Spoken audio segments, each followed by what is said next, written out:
Hey everyone, Brett Nelson, Balanced Sense, and today I've got some special guests coming to you guys live here in the Facebook group. Today I have taken a break from me talking about what I've been able to do and all the people that I've been able to help, and I brought on a very special guest, the one and only Mrs. Sarah Nelson, and I gotta say, it's tough getting her to come on live and talk to all of you guys about this debt and payment stuff, because as I've mentioned, we've gone through all of the nasty garbage that most people have gone through, and she does not like to relive these moments. They were tough, they were hard, but I love to have her come on once in a while and share her story. It's been some time that she's been on. The last time she was actually on was in Roots. So, Sarah, how you doing? Good, how are you? Are you glad to be here? I am. Oh yeah, we can't forget Avery too. Avery's She's here too.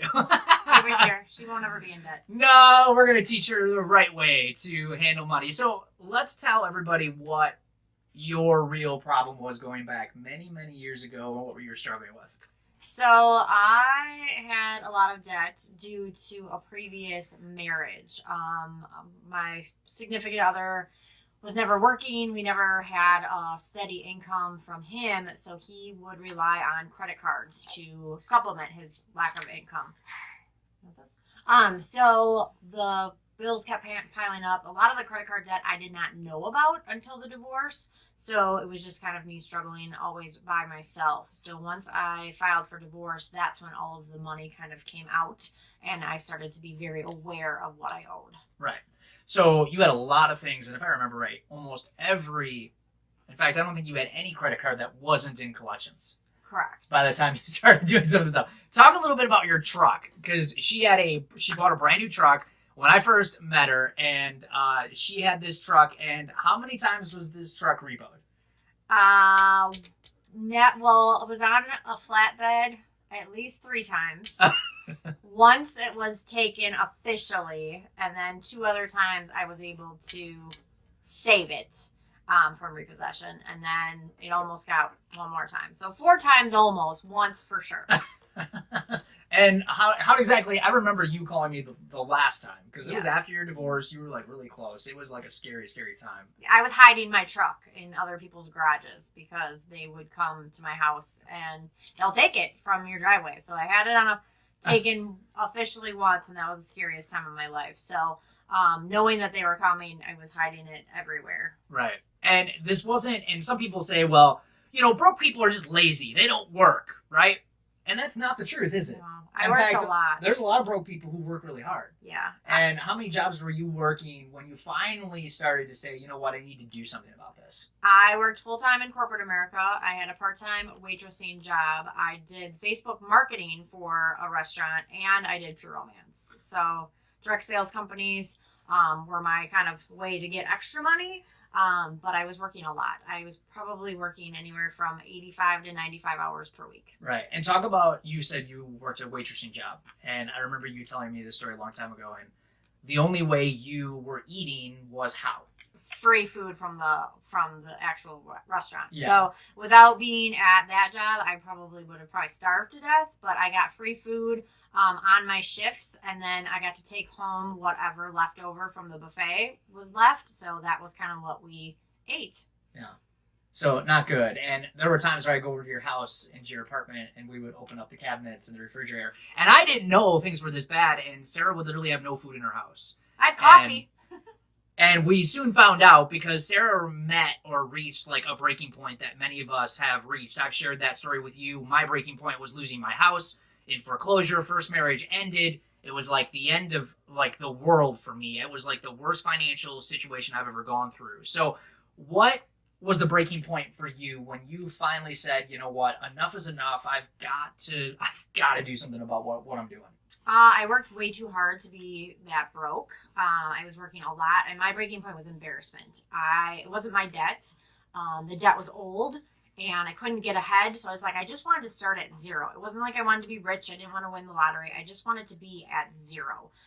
And there was collection agencies calling my work. There was collection agencies showing up at my job. So it was just embarrassment was finally like, enough's enough, I give. Yeah. And I can remember you coming over in early January of 2013, and you just had devastation on your face. Defeat. Yeah, defeat. And you finally reached out and asked me for help. You knew I had been working hard. I was pretty close to being debt-free myself, and you finally asked for help, right? Correct. And talk about that first conversation. How did that go? Not good. Brad Nelson is a fixer. Most of you should know that by now. He was telling me all the things that I had to give up. Like, I spend money on this and I spend money on that. So my nails and my dog were my two biggest budget busters. And it was like, I work so hard. I deserve to have my nails done. But how much was that on a monthly basis? $100 a month.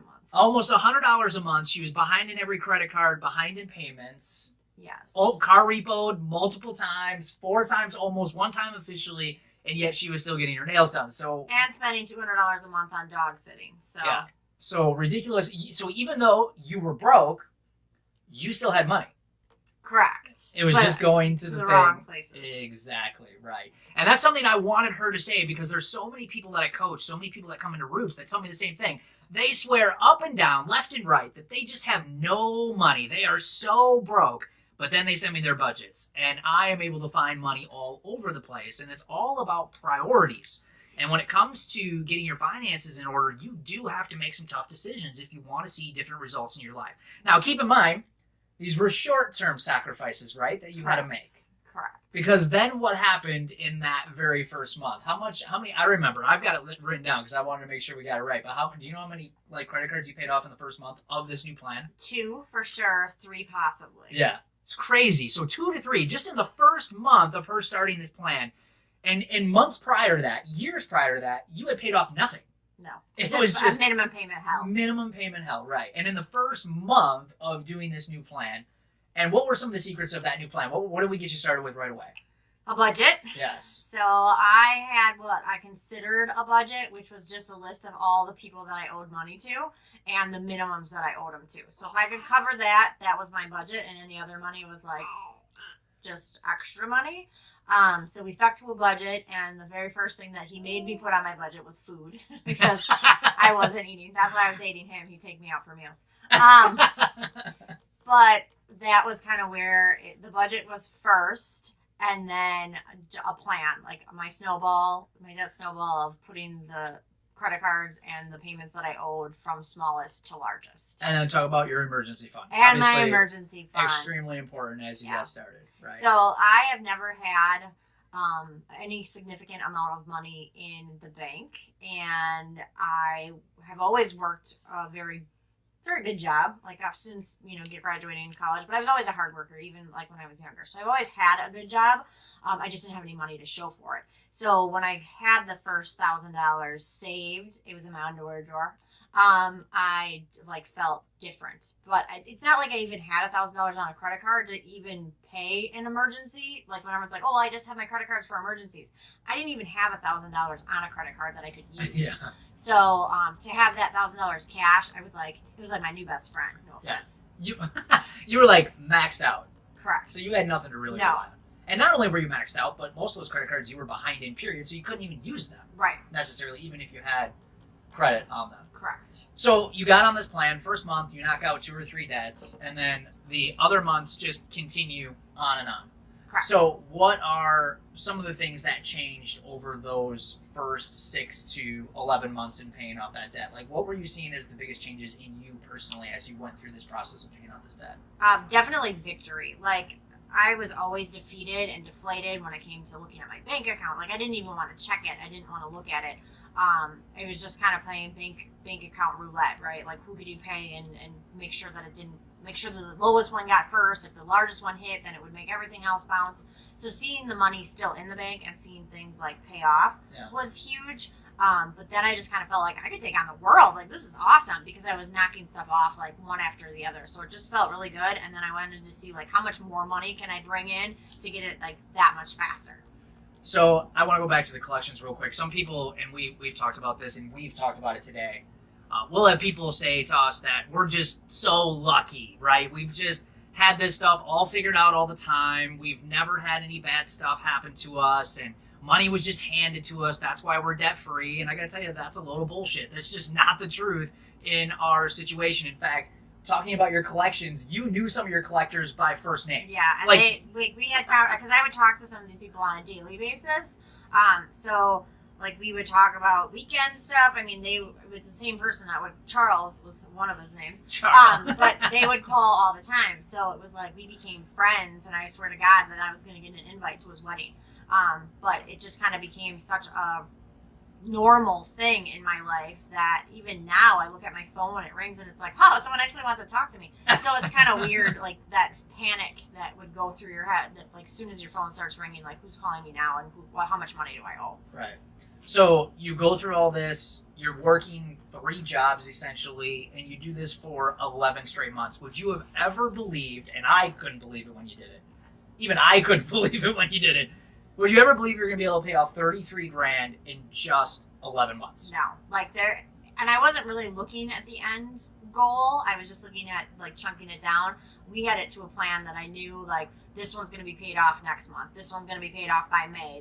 So it was kind of like once it got to a couple left, like it was like, wow, this could really happen. So It got to be really exciting. But I never would have thought it was going to take that short amount of time. Right. And on top of that, back then we weren't like trying to break any records because we were getting out of debt. She was getting out of debt. I was getting out of debt for us and for our family, for our future, for the things that we wanted in our lives. We never anticipated ever sitting here on a Facebook Live in front of a group of 4,000 members and sharing this story. I just know he would have never put a ring on it if I had that much debt. So that was my goal.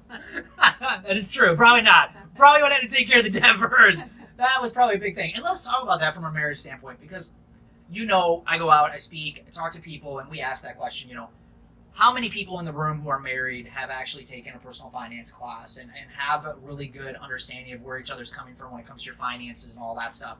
And hardly nobody raises their hand. How, in your perspective, when it comes to our relationship, how important has that been from day one? Because we did make it a priority. Mm-hmm.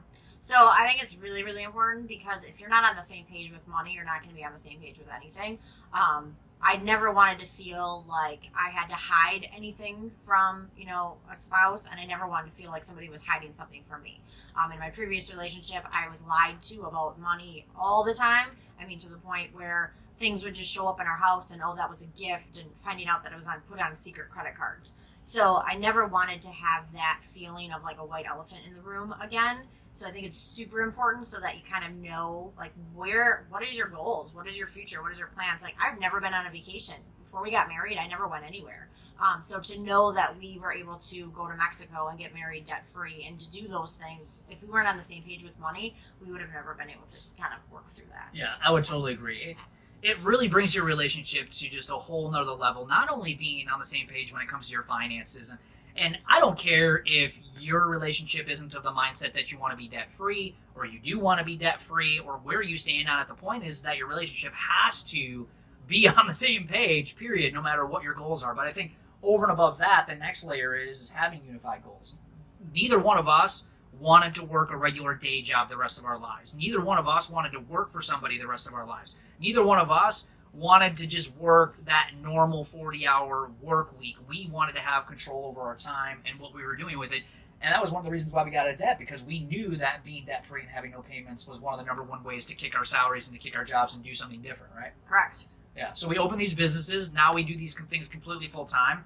And if you would have guessed 5-6 years ago, do you think we would have been here? No. It's crazy. I mean, we were always wanting to do something for ourselves, and we always wanted to do something kind of as a team, but never would have thought that. I mean, we thought we were going to open up a franchise or, take over one of our current jobs, but other than that, we never thought we were going to, be able to hang out with our baby girl all day and do things for ourselves. Yeah, and that is one of the big differences right now for us, is that being that we have created the businesses that we have, we stay home with our kids all the time. We pick them up from school. We're a part of everything that they do. Obviously, we've got little Avery here. She's going to be 10 months this month. And as a dad, I mean, most fathers aren't able to spend that much time with their kids. They get maybe a week or 2 weeks off when they're first born, and they're back to work. And I've been able to be a part of her young life now every single day, and not only be that, but also help you out too, which is nice. Yes. And again, we're not trying to sell people on the lifestyle that we live. I think what we're trying to get people, or at least I'm trying to get people to, is at least you have a choice to choose the lifestyle that you want to live. And I think one of the best ways that you can make that happen is by finally kicking your payments and kicking your debt, learning how to save, learning how to budget, very much like all the same stuff that Sarah talked about here today. So talk about, we talk about support and accountability a lot in Roots Personal Finance. So we talked before we came on live here about why that was so important in you getting out of debt. Why was it different doing it on your own and, say, having me next to you and walking you through this for those 11 months as you got out of debt? Well, accountability is huge. I mean, if you don't have someone that you're accountable to, then you're going to keep lying to yourself and saying it's not that bad, because you can hide a lot of stuff. But when you kind of get into that mindset of like, oh, I don't need credit cards anymore, and I don't need payments anymore, and I don't need a new car, and then you get other people in your head that are like, oh, you can never live without credit cards. You always are going to have payments. You're always going to work a full-time job. You're crazy to think it's going to be something different. So if you kind of constantly listen to that and you don't have the support and the accountability cheering you on, there's no way that you can succeed, because there's so much noise telling you that it's impossible that I probably would have just been like, well, I'm looking at some of my friends and family that have had debt for way longer than I have, and they still have it. So why would I be any different? Why could I live something different? So if you don't have that support saying this is possible, you kind of self-talk yourself out of things and listen to people telling you that you can't. Absolutely. And how many of those friends and family that we talk about thought we were crazy? All of them. So, and then how many of them have now come and said, what did you guys do? Yeah, and that's kind of where which is where pretty this business had started from, is that so many people had to ask us, how did you guys get out of debt? And how did you get, pay off so much money so fast? And so kind of that's just helping people. It's like, wow, we kind of got something here to share and help a lot of other people. Yeah, absolutely. So, what was the other question I want to ask? I'm just going through our list of questions, make sure we cover them all. We were talking about this one not too long ago, but I get frustrated. I do, because there are so many people that come into this group, so many people that come and talk to me after a speaking event, speaking engagement, whatever it might be, and they say, Brad, man, I need some help. I need to get on track. I need to do some of this stuff. And then we open up a workshop like this, and it's so frustrating how many people desperately say they need the help, but then don't take action to get the help. And I asked Sarah, I was like, why is it that people don't take action? Why don't they? Why don't you think they do? I said the same reason that they don't take action when we know that we want to lose weight or be healthy, right? It's easier not to. So you talk about, it's so easy to say, I want to, and you kind of get that mindset, like you're doing something by saying, I want this to be different, but it's so hard to just take action and do it. Yeah. So tell them how taking action changed your life. Like, what's like the biggest things that have just been a huge difference maker from the life you're used to? So, by just taking action, and if you have a job that you love, think of how much more you would love that job if you know you don't have to go there. Like, if you're not depending on that paycheck, Monday mornings don't suck as bad, right? And you're not living for Friday and living for the weekend. If you enjoy what you're doing when you're getting the money and your paycheck is yours. So if you love your job, awesome. You're going to love it that much more when you get to keep your money. I was in a job that I hated. I was in a boss that was awful. So for me, it changed everything, because I was able to give up that and work for myself and be for myself and own my own time. So that, I think, is the biggest change and the biggest success, I think, to keep going and keep the action. Okay. Sounds good. Well, I'm going to let Sarah go, because obviously you can see a little 10-month-old, it doesn't have the capacity to sit around and do a Facebook Live for 30 minutes. But Avery, you did pretty good on your Facebook Live. Can you say hello to everybody? Say hi. Say what's up. I will leave you with this. If you're sitting on the fence going, can I do this? Can this be different? How is this going to help me? Just do it, because you're going to kick yourself 6 months from now, a year from now, knowing that if I would have just gotten started then. So they always say, when's the best time to plant a tree? Would be 20 years ago. When's the second best time to plant a tree? Would be today. So again, just plant the tree, start doing something for you, because if I would have waited 11 more months, I would have still had $33,000 in debt, where if I got started that time, that 11 months that went by seemed like forever, but I was able to be completely debt free in that short amount of time. So again, 11 months from now, you're going to be like, holy crap, I could have done all this, or say, holy crap, look at everything that I've done. So just do it. It feels like it's going to take forever, but once you start digging in and you start getting to work, the momentum that you build and the excitement that builds from seeing the money grow in your bank account and seeing your debt shrink is huge. And there's no other feeling that I can say than just sheer awesomeness from getting your money, like paying yourself and keeping your money. It's awesome. So we talk about keeping your money, but can you share with them now? You always dreamed of having one thing, and we had to spend some money to get this one thing just recently. Yes. Can you share what we got and how unbelievable that was for you to be able to experience that? Yeah. So we love to travel and experience new things. I have always been a camper. When Brad and I first started dating, we camped a little bit because from my previous relationship, I still had part ownership in a camper. And then we stopped for years. And then we're like, let's do this. So we started tenting a couple times, and that was... Well, on top of that, we didn't have the money either. We didn't have any money. So we started tenting, and it was a little interesting, right? And then we built up, and we got a pop-up from... I would do direct sales, so a customer of mine was selling a pop-up. So we bought that. We camped in that for a season. Yep. Paid cash for that. Yep. Ended up finding out we were pregnant with this one. So we're like, oh my God, we need more space. So we got a travel trailer, which was amazing. However, it still felt like work, especially when you have a 9-month-old that you're trying to entertain while you're setting up. So we recently purchased my dream travel trailer that has been on our dream board probably since the first one we started, like so 2013 or 14. So we love it. We love to camp, and now we just kind of show up, do a couple things of prep work, but it's like everything that I have an island in my camp. I have a bigger kitchen in my camper than I do in my house. So it's super exciting. So going in there and knowing that it's paid for. We still have our travel trailer that's for sale if anyone wants to buy it. But knowing that we've upgraded our camper plus still have our other camper and we're not panicked and have to sell it in order to buy this one. It's kind of just there when somebody's ready to purchase it, and it's not that, oh my God, what did I do? Like there's no regret. There's no, we shouldn't have spent this money. Like we worked hard to do what we did. We did it right. We progressively upgraded, and now we have our dream camper, and I'm so excited, and it's so amazing. Yeah. And not only that, but we were so smart in our purchasing and patient in the purchasing of what we bought for camping. And again, camping is just our thing. It's what we love to do. And we didn't lose any money on the very first camper we bought. We bought it for the same price that we sold it for, lost no money. And this camper that we're selling now, we got it at such a great deal. We're going to make a profit. And essentially, we camped the entire 2018 season, and we would have camped for absolutely nothing because of the profit we're going to make on this next camper. And even on the camper that we just bought, we again were patient, found the right deal, paid cash. The people were desperate to get rid of it, so we got another deal. And again, we are continuing just to set ourselves up where we're not putting ourselves in a position to lose money on stuff that we're buying. And it all relates back to having a plan and being conscious of all of the dollars that you have in your bank account, right? Yeah, absolutely. So some magic stuff can happen when you know where your money's going and when it's not going to bill collectors. Yeah, absolutely. And we did camp for a really long time and came home to like 2 pieces of mail because we have no bills. So that was really exciting too.